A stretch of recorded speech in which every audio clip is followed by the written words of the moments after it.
what you need to do to take care of yourself, to be gentle with yourself, and to create a safe space for yourself physically, mentally, and spiritually. All right, let's dive into our sermon. We find ourselves right in the middle of the book of Job. The first week in our sermon series, we focused on what it was like for life to fall all apart. Then last week, Pastor Allison did a beautiful job preaching on our need and our ability to cry out, and how with lamenting and sharing our anger and our sadness that we find a way and a path to healing.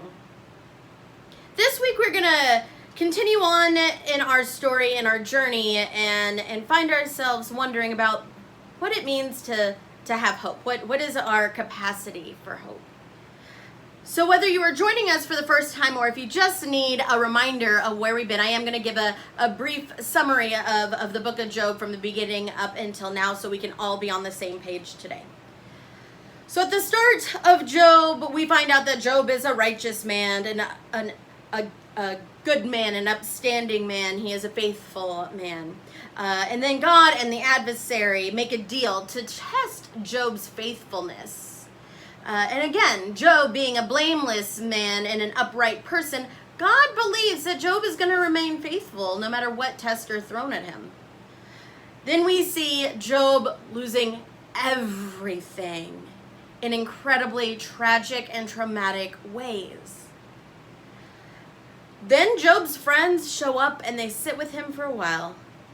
Job laments. Job cries out that he should never have been born, and he shares his pain with his friends and with God.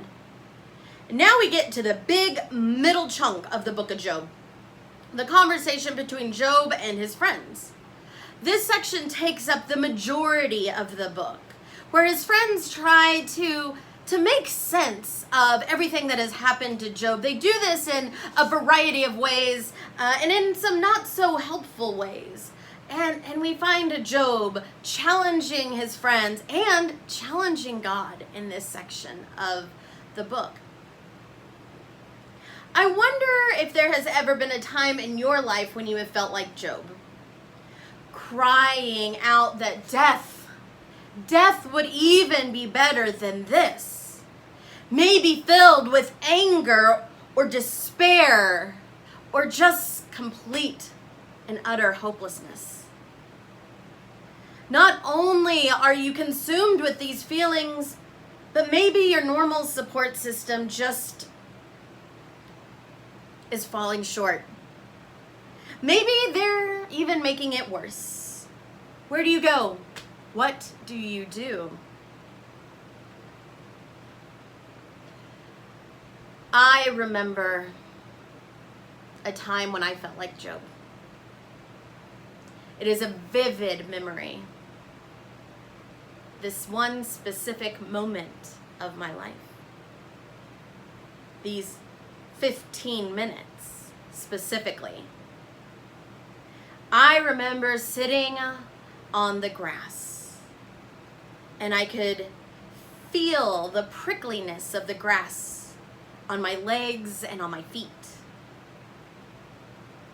I remember overwhelming silence in the outdoor space as I intentionally sat alone, overlooking a lake.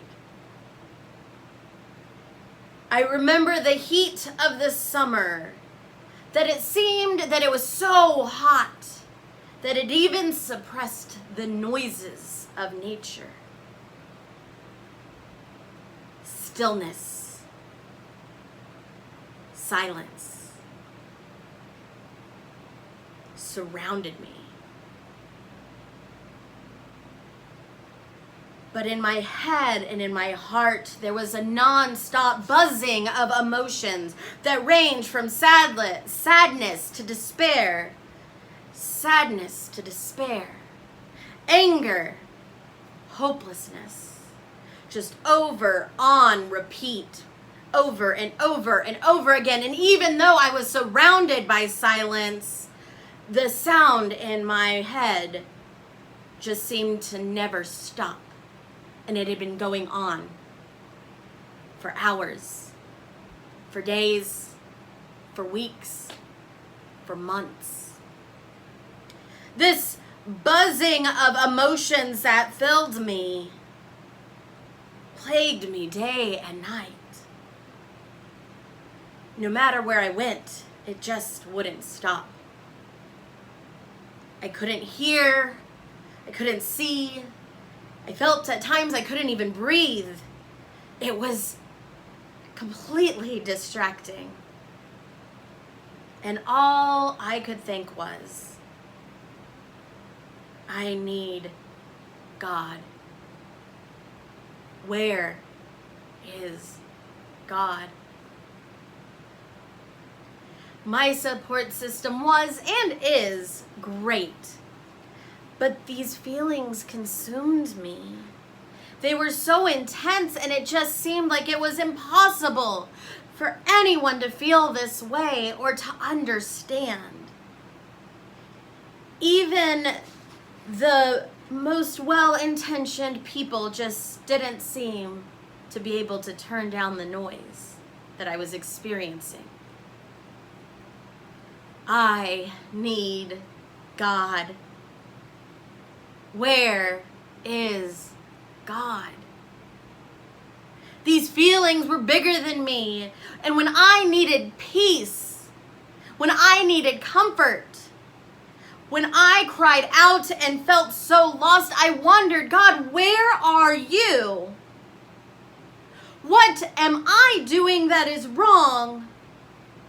What are you doing with my life? God, is this some kind of punishment? No, it cannot be, because that is not the way that I believe that you work. What did I do to mess everything up? Everything was going so well, and now it is simply not. I prayed.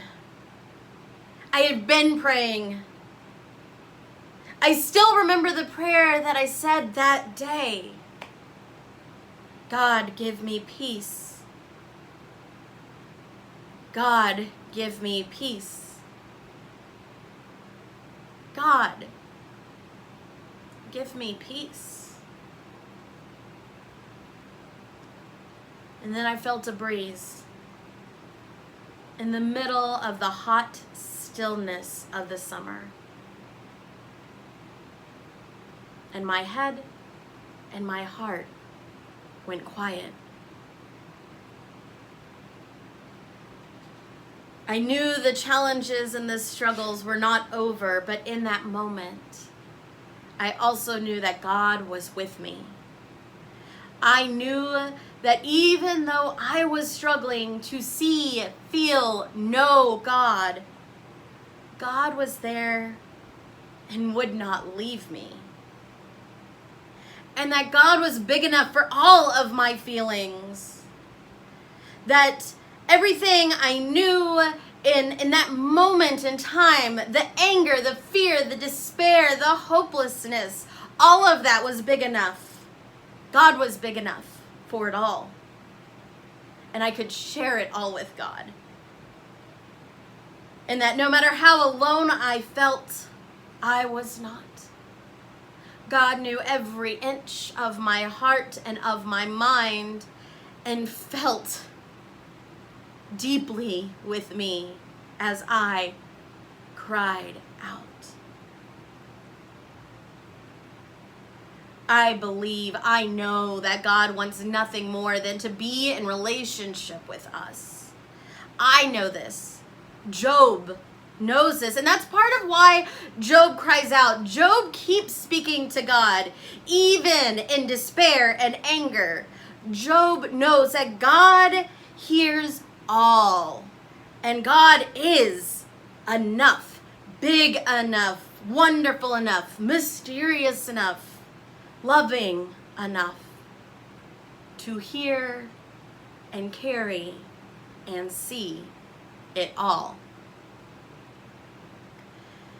In our text today, we hear about the Redeemer or the Restorer. Now, as a Christian, I have a tendency to wear my Christian glasses and see things through a Christian lens. With that knowledge, I try to be very cautious of seeing Jesus in scriptures that he is not explicitly mentioned. So when I see things like Redeemer, which make me think of Jesus, I look to our text, I look to scholars and thinkers who know more than I for guidance, and I wonder, what did Job mean by Redeemer? And as I looked into what Redeemer meant for Job, I learned that Redeemer or Restorer or even Vindicator was often a family member that helps you when you are in need, to help restore you, restore your life, your legacy, your memory, or even avenging you after you have experienced something like being murdered. Redeemer, Restorer, Vindicator. Job is in search of this person to help restore the relationship between him and God. He is looking for someone to help facilitate this meeting between Job and God. He needs someone to help him argue with God, because that is where Job is at now. Job has experienced a lot, and Job is angry and ready to go toe-to-toe with God, and is seeking someone to help facilitate that meeting. As I thought about this, it occurred to me, what if Job's friends played this role of Redeemer, Restorer, Vindicator? How different would this story be? What if his friends took all of their theological opinions and put that aside and made space for Job to argue with God? What if they brought a beacon of light into the space where they sat with Job, and that created hope? What if his friends were part of restoring Job's relationship with God? What if? Well, let's think about that. Let's take that perspective. First of all, then we're going to miss the entire middle section, 50% of the book of Job if we took away their theological debates and trying to make reason out of why Job is experiencing all these things. But I would also point them to a book. I'd say, hey, Job's friends, y'all are getting ready to face something big and challenging. There's a book called There Is No Good Card for This. What to do and say when life is scary, awful, and unfair to people you love. I think it's a great book, and all of you should check it out, but I'm going to go ahead and sum up the points for you really quickly. You show up, and you listen. You show up, and you listen. I wonder what it would have been like if Job's friends did that. I wonder how they could have been part of repairing that relationship by showing up, by physically being present when it appears that God is not. I wonder what it would look like for them to just listen, to care, and not try to understand and develop this theology around God's actions that make sense to them and bring comfort to them. But what if they listened to Job and made space for Job to be angry, to want to debate with God? What if Job's friends simply showed up and listened? I have many friends from different walks of life, and I bet you can imagine that as a bartending minister, I have experienced a little bit of diversity in the people I have served and the people I have befriended over the years. And no matter where people come from or people's experiences, I can tell you one thing. When times are tough and when life is hard, people generally want and need two things. They want someone to be there to show up, and they want to feel heard. Y'all, guess what? We get to be those people. We get to be the ones who make that space. We get to be the ones who share the hope that we have because of our faith. We share that hope with others. We are the bringer of hope into the toughest of times. We let people have space to get angry with God, because we know that God's love and grace and power are more than enough. We know that God's love is healing and good. And we get to bring that into any space we are in, into any relationship we enter with. We get to be the restorer, the redeemer. We get to be the one who knows hope and shares it with others. With great power comes great responsibility, as your friendly neighborhood Spider-Man once said. And when people need hope, when they need relationships to be restored, when they need hope to be restored, when people need peace or grace or love, I encourage you to show up, to bring hope, and to simply listen. Don't be like Job's friends, well-intentioned but wrong. Be the hope in the world. Be the restorer, the redeemer, the relationship builder. Show up. Even though it may look differently now than it did a few months ago, it is still equally as important. And listen. Give people the capacity for hope as they cry out. Help them know that they are not alone and that they are so loved, so very loved. And for my very last note, I recognize we can't always be the friends in this story or relearn how to be the friends in this story. Creators of safe spaces, showing up and listening, bringers of hope. I want to recognize that sometimes we feel like Job. And maybe right now, Job is the only one you can identify with. Do you feel like Job? I want you to know that it is okay to feel despair, anger, sadness. It's even okay to feel hopeless. But God is with you. God hears you and sees you and knows you. God knows your heart and your head and wants nothing more than to love you and to be in relationship with you.